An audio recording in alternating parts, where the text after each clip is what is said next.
Si toute ton énergie sert à savoir s'il va te choisir, tu n'as peut-être plus assez d'espace pour vérifier si tu le choisirais encore. On nous apprend très tôt à reconnaître les signes qui disent que nous plaisons. Un regard, un message, un retour, une déclaration. Mais on nous apprend beaucoup moins à évaluer la qualité de ce que l'on nous propose. Dans cette vidéo, tu vas comprendre pourquoi le retrait d'un homme peut déclencher une remise en question personnelle, puis comment reprendre ta place de sujet. Pas pour décider dans la colère. Pour décider à partir des faits. Imagine une scène très simple. Au début, il écrivait spontanément. Il proposait de te voir. Ses gestes donnaient l'impression qu'une relation se construisait. Puis les réponses deviennent plus espacées et les projets moins précis. Tu sens une différence, mais tu ne veux pas tirer de conclusion trop vite. Alors tu repasses les conversations dans ta tête. Tu recherches la phrase, le moment ou le comportement qui pourrait t'expliquer pourquoi l'homme du début semble s'être éloigné. Et presque sans t'en rendre compte, ton regard se retourne contre toi. Est-ce que j'ai trop parlé? Trop demandé? Trop montré que je tenais à lui? Est-ce que j'aurais dû être plus légère, plus patiente, moins disponible? Tu ajustes alors tes messages. Tu attends avant de répondre. Tu évites certains sujets. Tu cherches le comportement qui provoquerait son retour. Pendant ce temps, son éloignement n'est plus une information sur la relation. Il devient une note attribuée à ta valeur. Pourtant, un retrait n'est pas toujours une énigme que tu dois résoudre. C'est d'abord une donnée. Elle ne dit pas automatiquement pourquoi il agit ainsi, mais elle te montre ce que tu reçois réellement aujourd'hui. Pourquoi cette donnée est-elle parfois si difficile à regarder? Parce que beaucoup de femmes ont été félicitées pour leur capacité à être agréables, jolies, patientes, compréhensives et faciles à aimer. Elles ont également reçu des avertissements plus discrets, ne sois pas trop exigeante, ne fais pas fuir un homme bien, donne une chance, apprends à faire des compromis. Le compromis est utile dans une relation. L'effacement ne l'est pas. Le problème n'est pas de vouloir plaire. Il est humain d'aimer être désiré. Le problème commence lorsque le désir d'être retenu prend toute la place et que ta propre capacité d'évaluation disparaît. À ce moment-là, tu n'entres plus dans une relation avec deux questions. Tu gardes seulement celle-ci, est-ce que je suis assez bien pour qu'il me choisisse? Et tu oublies l'autre, est-ce que cette relation est assez bonne pour moi? Comprendre ce conditionnement ne sert pas à accuser ta famille, la société ou tous les hommes. Et cela ne sert pas non plus à te culpabiliser. Cela sert à voir la règle invisible selon laquelle tu joues encore parfois. Une règle invisible perd déjà une partie de son pouvoir lorsqu'elle devient visible. Tu peux alors arrêter de te demander uniquement comment être choisi et commencer à définir, toi aussi, ce que tu choisis. L'incertitude a une particularité, elle capture l'attention. Quand la présence de quelqu'un devient irrégulière, tu peux passer beaucoup de temps à attendre le prochain signe qui soulagera momentanément ton inquiétude. Un message arrive. Tu respires. Il semble revenir comme avant et tu retrouves de l'espoir.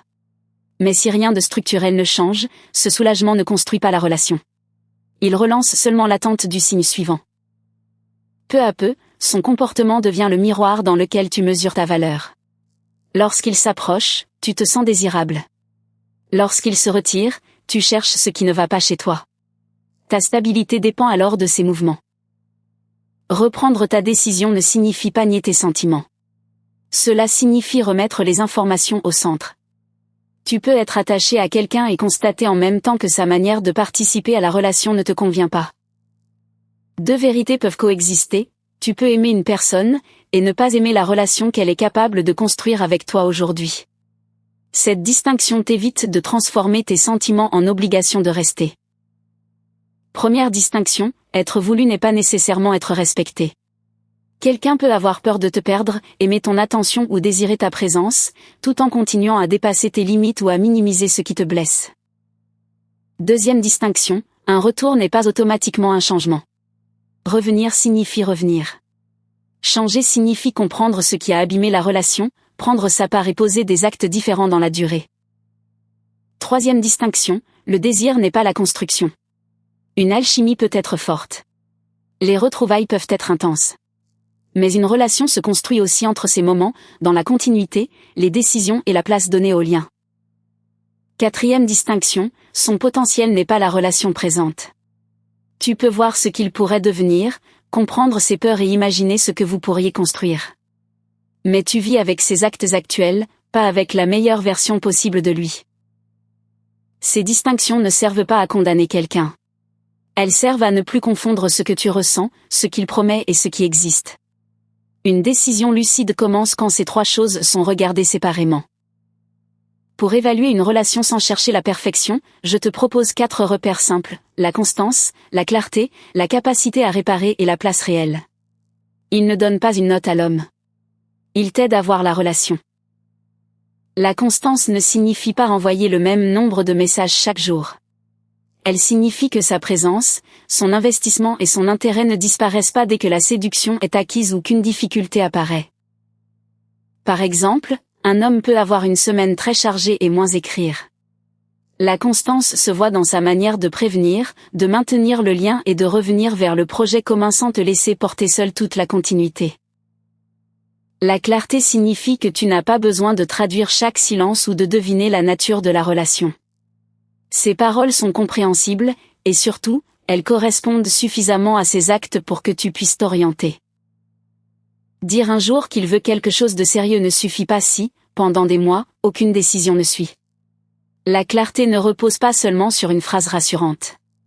Elle apparaît dans la cohérence du chemin proposé. La réparation se voit après une blessure ou un conflit. Peut-il écouter sans retourner immédiatement la faute contre toi? Peut-il reconnaître l'effet de son comportement, présenter des excuses précises et modifier quelque chose de concret? Une relation n'a pas besoin d'être sans erreur. Elle a besoin de savoir traverser l'erreur. Si les mêmes blessures se répètent, suivies des mêmes mots puis du même oubli, vous ne réparez pas. Vous recommencez le cycle. La place réelle est visible. Elle existe dans son temps, ses décisions, ses projets et la manière dont il tient compte de toi. Elle ne se limite pas à l'intensité d'un moment privé ou à ce qu'il dit ressentir. Regarde ces 4 repères comme des constats, pas comme un tribunal. Une relation peut avoir un point fragile et progresser. Ce qui compte, c'est la volonté partagée de voir la difficulté et de construire une réponse ensemble. Voici maintenant un exercice très concret. Prends une feuille et trace 3 colonnes. Dans la première, écris ce qu'il dit. Dans la deuxième, ce qu'il fait réellement. Dans la troisième, la place concrète qu'il te donne. Ne remplis pas cette feuille avec ses intentions supposées. Note des éléments observables. Il dit qu'il veut te voir, mais propose-t-il une date? Il dit que tu comptes, mais existe-t-il une place stable pour toi? Observe ensuite les écarts sans les justifier immédiatement. L'objectif n'est pas de fabriquer une preuve contre lui. L'objectif est de retrouver les informations que la peur de perdre, l'espoir et l'attachement peuvent rendre moins visibles. Ajoute enfin une 4e question: de quoi ai-je besoin pour me sentir respecté et pouvoir construire?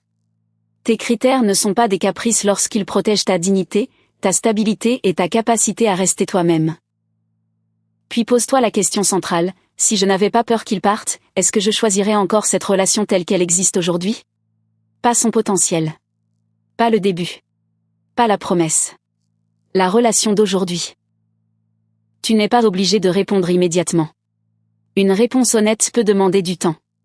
Mais ne remplace pas la question par une nouvelle stratégie pour être choisie. Laisse-la ouvrir un espace où ta décision compte enfin. Reprendre ta décision ne signifie pas devenir froide, dure ou méfiante. Cela signifie aimer sans te quitter. Écouter tes sentiments, mais aussi tes limites. Voir l'autre avec humanité, sans cesser de te voir toi-même. Si tu veux comprendre ce qui te retient dans ta situation, écris diagnostic sous cette vidéo.